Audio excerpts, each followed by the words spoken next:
What's going on, y'all? Jimmy Macram here. We're up to Season 4, Episode 3 of Game of Zones. Also, afterwards, we need to talk to basketball. Gordon Hayward to the Celtics. Chris Paul to the Rockets. What? Let's get to it. 5 minutes, Mello. Understood. Sir Oakley. Carmelo. Seems you're my last friend in Nick's colors. Quite the opposite, actually. The whole city cheers your name outside these garden walls. I saw what they did to you. More like what I did to them. It's not right. You're a legend. I'm just an old enforcer. When I saw how the front office treat you, well, I did what I always done. I stand up for our best players, especially against the twonks who run his house these days. Well, I'm here to return the favor. Now, come on. We don't have much time. What do you mean? What are you doing? We're getting you out of here. What? Who's away? Derek, the key. Toss it now. Huh? Joaquin, where's Derek? He had to go, he had family issues. What? What? You have the key? Uh-huh, yeah. Well, then toss it. Right.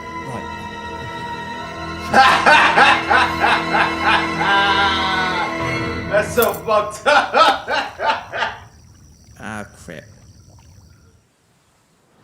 For those of you who don't know, Joe, you know it has a terrible looking Man! shot. Do you hear that? It goes in though. It's game time! It's early, for sure. But if the season ended today, Paul George, we'd okay, barely see, be that's in talking the about. 8th seed. Do you want to be in the 8th seed? I No, Thad, we don't want that. don't want the A seed. I don't want that. We are the Pacers of Indiana. We don't settle for the 8th seed. No! Would Sir Reggie Miller have settled for the 8th seed? No! Would Jermaine of Neal have settled for the 8th seed? Would Mark Jackson or Rick Smits have settled for the 8th seed? I'm not Maybe. sure. Who is Smith?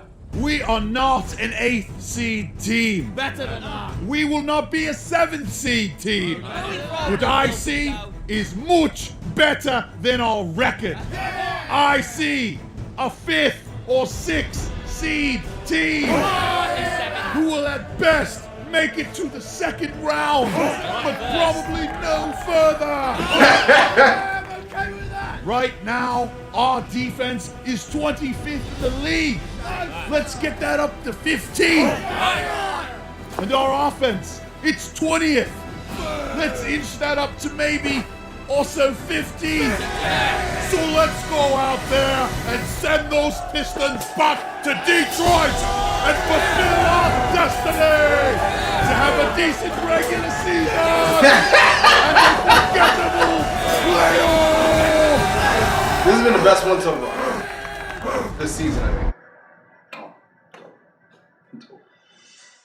I must say, I think LeBron going to Miami that year, where he just fucked them right in the asshole.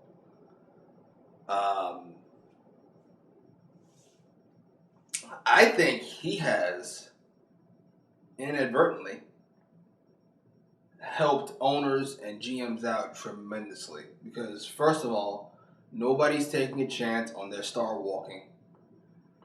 Unless he's Kevin Durant or something like that.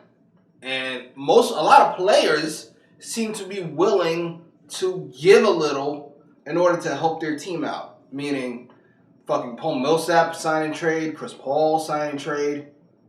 Paul George let the Pacers know, I'm getting the fuck out of here. So, you should probably do something. I must say, I don't know how I feel about it, but it's interesting. Chris Paul to the Rockets. Listen, I don't know how I feel about it. It's worked to an extent before where Steve Nash and Joe Johnson played together. In a super team, most people forget Steve Nash, Mark Stoudemire, Joe Johnson, Sean Marion, who's putting up 20 and 10.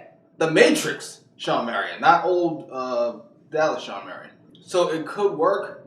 CP3 and James Harden, but the way James Harden played last year, and then Chris Paul always needs the ball, I just don't know if I see it. And all of that is kind of moot, because even if Chris Paul is still in his prime, he's at the end of his prime, he puts up fucking 18 and 9, and James Harden puts up fucking 25 and 8, right? And they both max out, and the ball is moving, and they just kill it this season. What does that mean? Second round? You're not beating Golden State, and you're probably not beating San Antonio. So you just got better, and it means nothing. Gordon Hayward to the Celtics. I like that. Mainly because the Celtics needed to get fucking something. You can't just keep losing. I think it's a decent fit. It doesn't get you close to the Cavs. I mean, it gets you close to the Cavs, but not within striking distance. You needed Gordon Hayward and Paul George. Gordon Hayward and Jimmy Butler. Because Gordon Hayward is a nice 3 in a big 3. But it's a nice start. Now you got Isaiah Thomas and Gordon Hayward and Al Horford. It's not a big 3. Might not be a big 1. But maybe now you can, next year, when fucking some more free agents are available, or maybe Anthony Davis wants to get the fuck out of fucking New Orleans, put some of those draft picks together, ship those the fuck off. Maybe Porzingis still doesn't want to be in New York.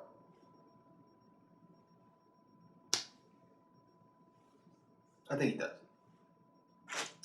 And lastly, that I just got reminded of, Paul George to OKC. I'll tell you why I almost forgot. Because it doesn't really mean much. It means OKC is going to be better, but it's almost exactly the same as the Houston situation. You get 2 guys who both need the ball, Paul George and Russ Westbrook, and you're not close to Golden State. It will make for some interesting basketball games, especially if OKC and Houston meet again this year. I doubt it, just the way seeding will work out. Anyway, post your comments down below. Like, share, subscribe.